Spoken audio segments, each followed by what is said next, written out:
And the crash happened on Easter Sunday, and the victim's family has a lot of unanswered questions. The main one, who's responsible? Kristen Pierce joins us live from the scene of the crash near West Bank Expressway and Terry Parkway. Kristen?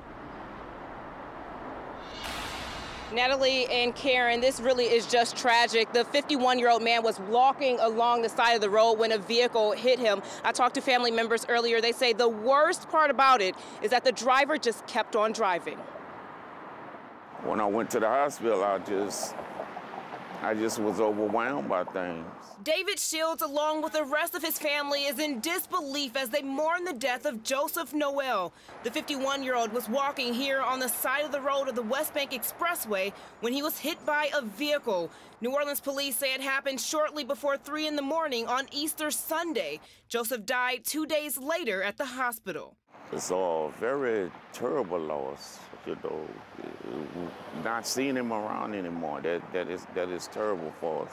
Me and Joseph, we had took the bus home. And Matt Anderson is also having a hard time. He says he saw everything. He was walking with Joseph at the time of the crash. They'd both gotten off work in the French Quarter and caught the bus over to the West Bank. There aren't any sidewalks here, so Matt says they were walking on the side of the road when Joseph was hit. He was just, bleeding from everywhere, like the back of his head, was bleeding, his mouth was bleeding. Matt says he called police and ran to the Marriott to get help.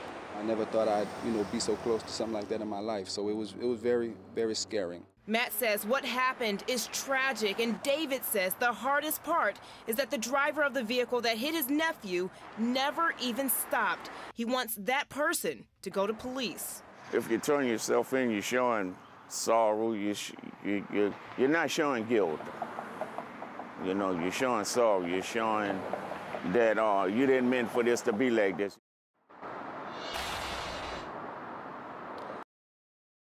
For a small silver SUV, possibly a Jeep Cherokee. They say that vehicle that was involved in this crash should have a lot of damage to the front end. If you have any information, contact NOPD. Reporting live from the West Bank, Kristen Pierce, Eyewitness News. Hopefully someone comes forward. Kristen, thank you very much.